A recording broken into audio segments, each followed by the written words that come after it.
네, 여러분 가정의 달을 맞았습니다. 우리 청북교회 모든 가정과 그리고 권속들을 하나님께서 지키시는 믿음의 가정들이 되시기를 주의 이름으로 축원합니다. 가정의 달을 맞기 전에는 항상 고민이 돼요. 매달 매년 비슷한데 도대체 무슨 말씀을 전해야 할까? 조금 새로운 내용은 없을까? 이런 고민을 하는데 한 3주 전쯤에 가정의 달 첫 주가 되면 이 본문을 사용해야겠다 해서 오늘 본문을 잡아놨는데 어떻게 시작해야 될지 속으로는 참 막막했어요. 그런데 지난주 초에 우리 교단 신학교 여러 교수님들이 쓴 논문집이 아주 작은 1년에 한 두어 차례 나오는 작은 논문집이 딱 도착을 했는데 그런데 그 논문 속에 저하고 어렸을 때부터 같은 교회에서 자란 그 후배 교수님이 있는데 그 교수님이 쓴 논문 한 편이 딱 마음에 와 닿는 거예요.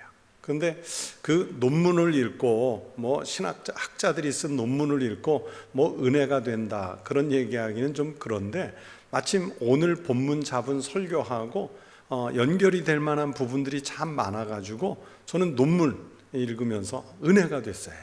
은혜가 됐어요. 얼마나 반갑게 논문을 읽었는지 몰라요.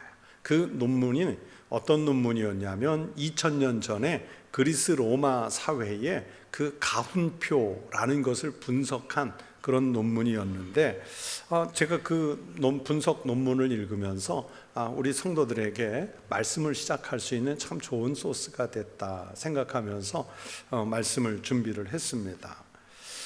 이 논문에 의하니까 신약 성경이 기록되던 그 시대를 우리가 잘 아는 대로 서구 역사에서는 그 시대를 그레코 로만 시대라고 하지 않습니까? 그리스 로마 문화가 지배하던 시대라는 뜻에서 그레코 로만 시대라고 합니다.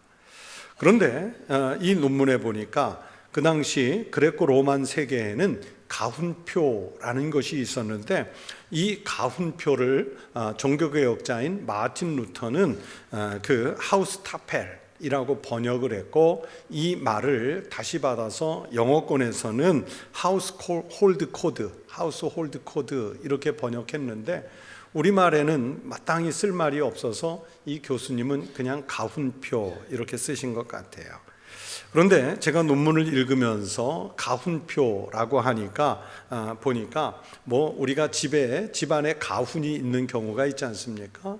학교에 가면 또 교훈이 있고 회사에는 사훈이 있고 그런데 이런 가훈, 교훈, 사훈이 아니라 제가 받은 인상은 뭐냐면 이 논문에서 이 교수님이 말하는 가훈표란 사회학적인 의미를 갖고 있다. 저는 그렇게 읽었습니다. 왜 그렇게 읽었냐면 여러분 이 가훈표는 그 당시 그리스 로마 문화에서 가정에서 갖게 되는 세 가지 관계에 대한 가르침을 주시는 것들이었습니다. 첫째는 남편과 아내의 관계, 그리고 두 번째는 부모와 자식의 관계, 그리고 마지막 세 번째는 주인과 노예의 관계를 다룬 내용들이었기 때문에 그렇습니다. 그런데 이 관계를 설명하는 내용을 보면 여러분 이 세 가지 관계는 평등한 관계가 아니라 상하의 관계, 위계 질서의 관계를 말합니다. 이 세 가지 관계에 등장하는 약자가 세 부류가 있는데 아내, 자식, 종입니다. 그러면 반대로 이 세 관계에서 당연히 강자가 있을 것 아닙니까? 그러면 그 세 가지 강자는 남편, 아버지, 주인입니다. 그래서 이 세 가지의 관계는 다 불평등한 관계입니다. 약자인 아내와 자녀와 노예가 강자인 남편과 아버지와 주인에게 어떻게 처신해야 될 것인가, 이것을 규정해 놓은 지침서가 바로 그레코 로만 시대의 가훈표라, 이런 내용을 분석한 것이었습니다. 제가 신약 성경이 기록될 무렵에 가훈표라고 말씀드렸습니다. 그렇다면 신약 성경에 이 가훈표가 어떻게 적용이 됐을까요? 이 가훈표가 초대교회 안으로 들어와 적용이 될 때 그 당시의 세계관으로서는 상상할 수 없는 큰 변화가 일어났습니다. 이 가운표 내용 중에 기독교 신앙과 일치하지 않는 것은 떨어져 나갔습니다. 그러면서 초대교회 안에서는 성경이 기록될 때 언제나 대전제가 있는데, 그 전제란 무엇이냐면 바로 주 안에서라는 말씀입니다. 다른 말로 하면 그리스도 안에서, 또 다른 말로 하면 예수님 안에서, 그렇게 쓸 수 있겠지요. 그래서 신약 학자들은 이 가운표가 성경에 적용된 것으로 오늘 본문이 포함된 골로새서 3장 18절부터 4장 1절까지의 말씀, 그리고 에베소서 5장 22절부터 33절 말씀, 그리고 디모데전서 2장 8절부터 15절을 포함해 5장과 6장에 짧게, 그리고 디도서 2장 1절부터 3장 8절, 마지막으로 베드로전서 2장 13절부터 3장 7절, 이 말씀들을 지목하고 있습니다. 그 가운데 오늘 본문이 포함된 골로새서가 제일 먼저 쓰인 가운표 같은 말씀입니다. 그래서 이 가운표와 같은 오늘 본문 말씀에 보시면, 첫째 18절 19절은 부부관계에 대해 말씀하고 있고요, 또 20절 21절은 부모와 자녀의 관계를 말씀하고 있고, 그리고 오늘 읽지는 않았는데 본문 바로 뒤에 22절을 보면 종과 주인의 관계를 말씀하고 있습니다. 그래서 이 성경적 가운표의 말씀을 놓고 가정의 달과는 관계가 없는 주인과 종의 관계에 대한 말씀, 22절 말씀은 빼고 부부의 관계, 그리고 부모와 자식의 관계에 대해서 주시는 말씀을 가지고 오늘 여러분에게 하나님의 말씀을 전하려고 하는 겁니다. 그러면서 그 첫 번째 주시는 말씀은 부부관계에서 대해서 주시는 하나님 말씀이지요. 여러분, 부부관계에서 제일 중요한 지침은 주 안에서입니다. 여러분 앞에서 말씀드린 대로 주 안에서입니다. 사도 바울은 에베소서에서 이 가운표에 대한 말씀을 주시기 전에 먼저 대전제로서 5장 21절에서 이렇게 말씀했습니다. 그리스도를 경외함으로 피차 복종하라. 아내만이 아니라 남편도 피차 복종해야 한다는 말은 그 당시로서는요, 상상할 수도 없는 말이에요. 복종은 아내가 남편에게만 해야 하는 것이지 남편이 아내에게 복종한다는 말은 있을 수가 없는 얘기예요. 일방적으로 아내가 복종하는 것이지 이런 피차의 복종은 없습니다. 그런데 그리스도 안에서는, 주 안에서는 그렇게 하라는 말씀입니다. 그러니까 그 당시 사람들로서는 이해할 수 없는 완전히 차원이 다른 말씀이 되는 거예요. 그러면서 먼저 오늘 본문 18절에서 아내들아 남편에게 복종하라, 이는 주 안에서 마땅하니라 말씀했습니다. 여러분, 기독교가 생성하던 시대 그 2000년 전에는 여자와 노예는 남자에게 속한 소지품에 불과했습니다. 그래서 여성과 종은 남편이나 주인의 종교를 따라서, 남편이나 주인이 섬기는 신을 당연히 따라서 섬겨야 했습니다. 만약에 그렇지 않으면 반항한다고 여겨서 생명이 위험할 수도 있습니다. 사도 바울의 편지인 오늘 본문이나 또 다른 편지 에베소서에서는 아내는 남편에게 복종하라는 말씀은 그리스 로마 문화와 똑같습니다. 그러나 큰 차이가 있는데 주 안에서입니다. 예수 그리스도를 믿는 신실한 아내, 거룩한 아내는 남편에게, 주님에게 순종하듯이 순종해야 마땅하다고 말씀했습니다. 베드로전서 3장 1절에서는 믿지 않는 남편에게까지도 순종하라고 말씀했습니다. 아내들아 이와 같이 자기 남편에게 순종하라. 이는 혹 말씀을 순종하지 않는 자라도 말로 말미암지 않고 그 아내의 행실로 말미암아 구원을 받게 하려 함이니. 불신자인 남편에게 맹목적으로 순종하라는 뜻이 아니라 그 남편의 영혼을 구원하고 싶은 선교적 거룩한 목적을 가지고 순종하라는 뜻입니다. 그런데 우리는 많은 경우 어떻습니까?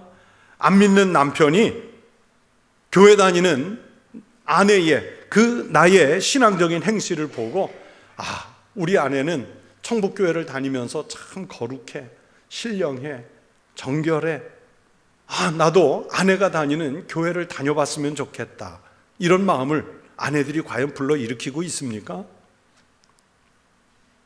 오히려 반대로 그냥 아내 따라서 힘들게 겨우겨우 매주일 교회 오고 있는데 마음속에는 불러일으키는 생각이 내 부인이 나가는 교회는 같이 가고 싶지 않다. 안 갔으면 좋겠다. 그런 마음을 불러일으키는 아내는 아닌지요. 옛날에 아주 유명한 광고, 돌아가신 탤런트가 한 아주 유명한 광고 하나 있지 않습니까? 여러분, 남편은 누구 하기 나름이에요? 아니면 아내들이 대답하면 안 되죠. 남편은 누구 하기 나름입니까? 남편은요, 누구 하기 나름이에요? 아내 하기 나름이잖아요. 그 광고를 저만 봤습니까? 여러분, 남편들 참 단순해요. 저도 남편이니까 알아요. 단순해요. 이 평균화시키는 것은 아닌데 남자들의 지혜가 여성보다 많이 모자란 것 같아요. 그래서 남자가 평생 잘 살려면 인생을 살면서 새 여자 말 잘 들어야 된대요. 어렸을 때는 누구 말 잘 들어요? 엄마 말. 결혼하면 누구 말 잘 들어요? 아내 말. 며느리 얻으면 누구 말 잘 들어야 돼요? 며느리 말. 그렇게 잘 들어야 된대요. 그래서 그런 그 단순한 생각을 가진 남편들이 어떤 아내를 사랑하느냐. 여러분, 지배하려는 아내보다 순종하는 아내에게 사랑을 느끼고 오히려 그 아내의 감각적인 지혜에 더 순종하고 싶은 마음을 불러일으킨다는 거예요. 우리 교회의 아내인 모든 여성들이 순종하는 아내이기를 바랍니다. 아멘 크게 하세요. 하나님이 분명히 놀라운 복을 주실 줄로 믿습니다. 그 아멘을 남편들이 되게 좋아해요. 그런데 두 번째는 남편에게 주시는 말씀입니다. 19절에서 남편들아 아내를 사랑하며 괴롭게 하지 말라 말씀했습니다. 앞에서 말씀드린 가운표에서는 남편에게 주는 지침으로 아내를 어떻게 다스리는지, 어떻게 통제해야 되는지, 그리고 어떻게 복종을 강요하는 방법을 가르쳤는데 그 이유는 아내가 당시 사회에서는 남편의 지배를 받아야 하는 소지품 같은 대상으로 간주되었기 때문입니다. 하지만 오늘 읽은 성경에서 사도 바울은 아주 짧지만 강한 어투로 남편들아 아내를 사랑하라 말씀했습니다. 같은 성경 속 가운표인 에베소서 5장 25절에서는 좀 더 자세하게 말씀했습니다. 남편들아 아내 사랑하기를 그리스도께서 교회를 사랑하시고 그 교회를 위하여 자신을 주심같이 하라. 여러분, 오늘 본문이나 또 에베소서에서 남편들에게는 아내를 사랑하라고 말씀하실 때 헬라어 사랑이라는 단어를, 어떤 단어를 썼냐면 아가파오라는 단어를 썼어요. 여러분, 헬라어에는 사랑이라는 단어가 어떻게 쓰이느냐에 따라서 내용이 달라진다는 것 우리 잘 알잖아요. 육체적인 사랑을 뭐라고 합니까? 그렇죠, 에로스. 그러면 정신적인 사랑은 필로스. 신적인 사랑, 완전한 사랑은 아가페 사랑이라고 말하잖아요. 우리가 너무 잘 아는 말이에요. 그래서 이 아가페 사랑은 인간은 절대 이룰 수 없고 오직 예수 그리스도만이 하실 수 있는 완전한 하나님의 사랑을 말합니다. 예수님이 교회를 사랑하시기 때문에 교회를 위해서 자신의 목숨을 기꺼이 주신 그 사랑, 그게 아가페 사랑이에요. 그런데 오늘 성경은 남편들에게 바로 그런 신앙적인 자세로 아내를 사랑하랍니다. 그러면서 오늘 본문 19절에서 남편들아 아내를 사랑하며 괴롭게 하지 말라 말씀하시는데 예수님이 교회를 사랑하듯이 그렇게 아가페로 아내를 사랑해야 되고 오늘 성경에 보니까 또 괴롭게도 하지 말아야 한다 말씀했습니다. 이 괴롭게 하지 말라 하는 말은 헬라어 원문을 문자적으로 쓰면 쓰게 만들지 말라, 영어로 make bitter, 쓰게 만들지 말라. 여러분, 우리가 생쑥을 씹으면 쓰잖아요. 우리가 익모초 씹으면 정말 쓰잖아요. 우리가 어쩌다가 동태찌개 하나라도 먹다가 잘못 들어간 그 동태에 쓸개 씹으면 그동안 먹었던 입을 다 뱉어내고 싶은 그런 마음이잖아요. 얼마나 쓴지. 그런데 그렇게 쓰게 만들지 말래요. 다른 말로 하면 아내에 대한 인격적인 존중을 해야 되고 사랑을 해야 한다는 뜻입니다. 이것을 다른 표현으로 베드로전서 3장 7절에서는 남편들이 아내를 귀하게 여기라고 말씀했습니다. 그런데 우리는 신앙을 가진 남편이라고 하면서 실제로 그렇게 합니까? 저를 생각했어요. 말씀을 준비하면서 저를 생각했어요. 저는요, 여러분 교회에 오면 목사이기 때문에 목사로서 여러분에게 거룩하게 보이기도 하고 대접도 받고 존경도 받고 또 청북교회라는 목사 이름 때문에 알아주는 사람, 밖에 나가면 알아주는 사람도 많아요. 그러나 집에 가면 이제 아이들이 다 나가서 살고 어쩌다가 집에 오는 거니까 요즘은 집에서는 제가 아빠 노릇하는 것보다는 남편 노릇으로 보내는 시간이 대부분이에요.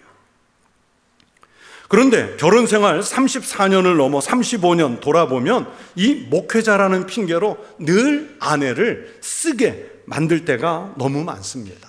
익모초 씹듯이, 생선 쓸개 씹듯이 그렇게 쓰게 만들어요. 오늘 성경의 본문대로 말하면 괴롭게 할 때가 너무 많아요. 한국교회에서 많은 경우에 목회자의 아내는 안 들어도 될 말 들어야 되고 때로는 오해도 당하고 많은 경우 반박도 못하고 남편이라도 나서서 변론해 주어야 되는데 교회를 위한다는 명분으로 막아주지도 못해서 늘 쓴 눈물과 쓴 마음을 씹으며 잠들게 할 때가 많아요. 그래서 성경 속에 오늘 본문 같은 말씀을 만나면 다른 남편들에게 말하기 전에 제 자신부터 돌아보게 돼요. 나는 성경의 말씀대로 아내를 메이크 비터, 과연 쓰게 만드는 그런 사람이 아니었나, 그렇게 생각이 들어요. 제가 보편화하는 것은 아닌데 많은 경우 우리 그리스도인 남편들이 저와는 다른 경우에서 아내의 마음을 쑥을 씹는 것보다 더 쓰게 만들고 아내를 괴롭히는 경우가 얼마나 많습니까? 그런데 아내를 괴롭히면요, 남편 여러분 잘 들으세요. 아무리 신앙이 좋은 예수 잘 믿는 남편도요, 하나님 응답 못 받아요. 여러분, 이것은 강단에 서 있는 아무개 목사의 권면이 아니라 성경이 그렇게 말씀했다니까요. 남편들아, 이와 같이 지식을 따라 너희 아내와 동거하고 그를 더 연약한 그릇이요 또 생명의 은혜를 함께 이어받을 자로 하라. 귀히 여기라. 이는 너희 기도가 막히지 아니하게 하려 함이라. 아내를 연약한 그릇으로 여기라는 것은 아내가 육체적으로 약하기 때문에 막대해도 된다, 그런 뜻의 말씀이 아니라 약하기 때문에 보호의 대상이 되어야 한다는 거예요. 그리고 아내를 귀하게 여기지 않으면 기도가 막힌다고 성경이 말씀했잖아요. 여러분, 저도 34년 동안 남편 노릇하면서 보니까 아내를 귀하게 여기지 않았을 때 또는 아내와 갈등이 있을 때 기도가 안 되는 걸 자주 경험했어요. 그러니까 여러분, 남편 여러분, 지금 만약에 기도했는데 응답이 없고 기도가 막히고 영적으로 불안하면 내 아내와 도대체 지금 무슨 관계인지 그것부터 살펴보세요. 기도 응답 잘 받고 싶으면 뭐부터 하라고 해요? 성경이 아내를 어떻게 하라고 그래요? 헛들으셨어요? 기도 응답 받고 싶으면 아내를 어떻게 하라고 성경이 말씀했어요? 여자가 대답하면 안 되죠. 남성분들이 대답하셔야죠. 어떻게 하라고 그랬어요? 귀하게 여기라고 그랬잖아요. 귀하게. 여자분들은 이때 아멘 하셔야죠. 내 남편 그렇게 되라고. 여러분, 주의 깊게 들으셨는지 모르겠는데 제가 아내에 대한 이야기보다 남편에게 주시는 말씀을 꼭 2배를 했습니다. 왜 꼭 2배라고 하냐면 저는 원고를 세밀하게 다 쓰거든요. 제 원고로 아내들에게 주는 말씀은 23줄, 남편들에게 주시는 말씀은 47줄을 썼어요.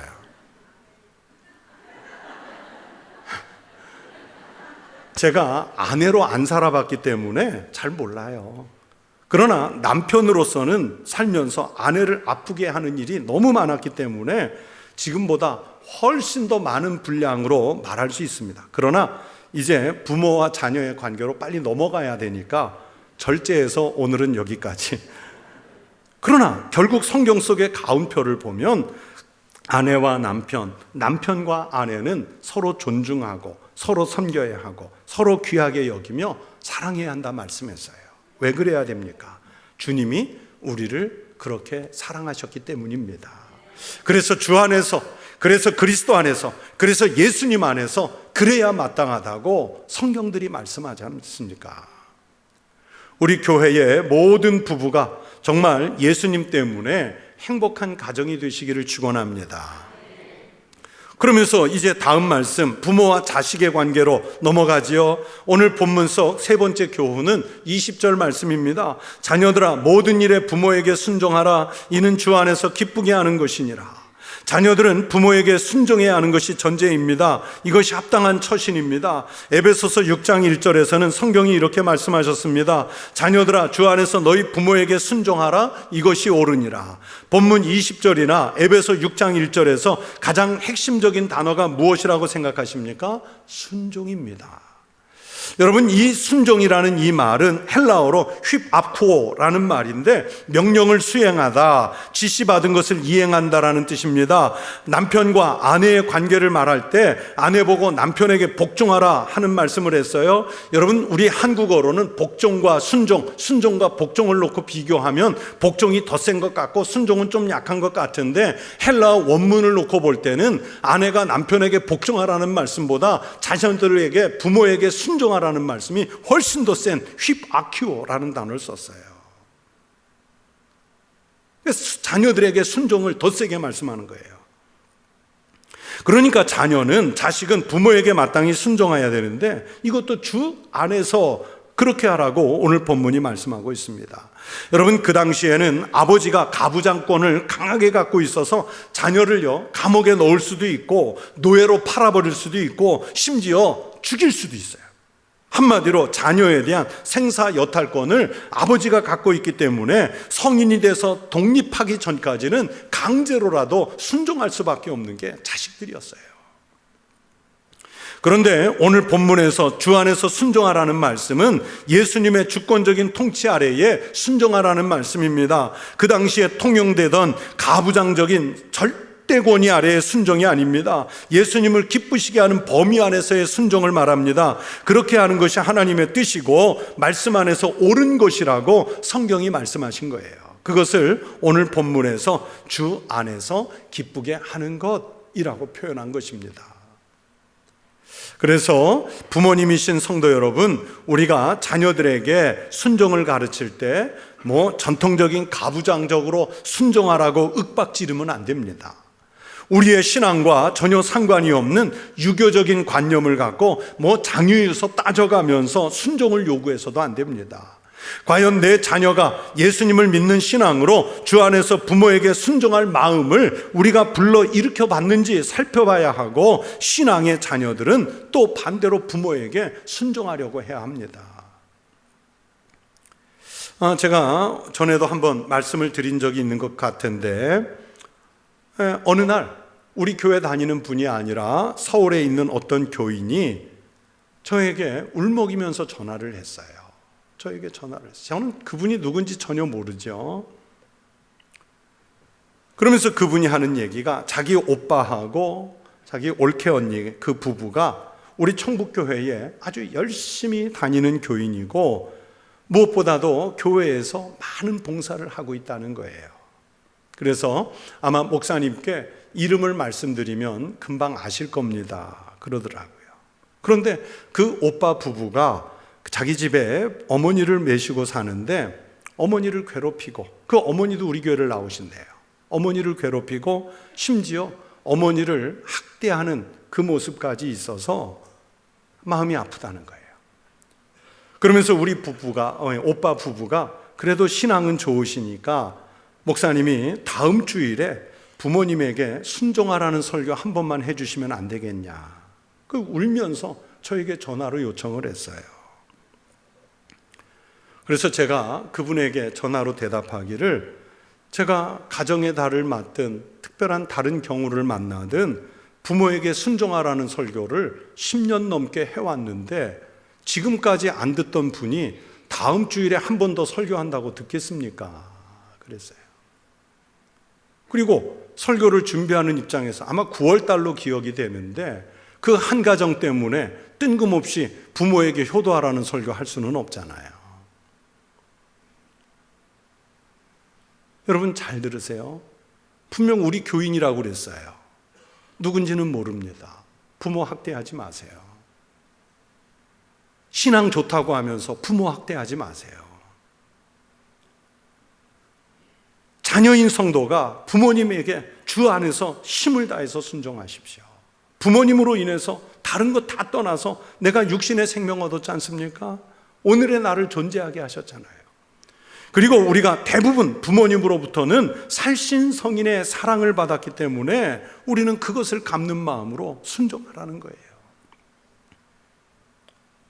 오늘 본문의 가운표로서 네 번째 가르침은 자녀들을 돌보는 부모들에게 주시는 말씀입니다. 21절이지요. 아비들아 너희 자녀를 노엽게 하지 말지니 낙심할까 함이라. 우리는 자녀들을 양육하면서 주 안에서 신앙으로 길렀는지 생각해야 됩니다. 신앙 중심의 교육보다는 세상 사람들과 똑같이, 안 믿는 사람들과 똑같이 경쟁심을 가지고 세상의 방법으로 키운 것이 아마 훨씬 더 많았을 거예요. 그래놓고 뒤늦게 와서 자녀의 신앙적 순종을 기대하고 또 예수 잘 믿는 자녀가 되기를 뒤늦게 후회하면서 바래요. 오늘 본문에서 아비들아 했는데 앞에서 말씀드린 대로 그 당시에는 아버지가 절대적인 권력을 가졌습니다. 자식의 생사 여탈권을 아버지가 가지고 있었습니다. 그 상황에 엄마는 개입하기가 어려웠습니다. 그래서 성경도 아비들아, 아버지들아 라고 쓴 것입니다. 그만큼 아버지는 자녀들에게 신적인 존재였습니다. 그 신적인 아버지가 자녀를 위해서 어떻게 해야 하는지 가르쳐 주신 말씀인데, 그러나 지금 이 성경을 읽으면서 우리는 우리 부모 모두에게 해당되는 마음으로 이 성경을 읽어야 돼요.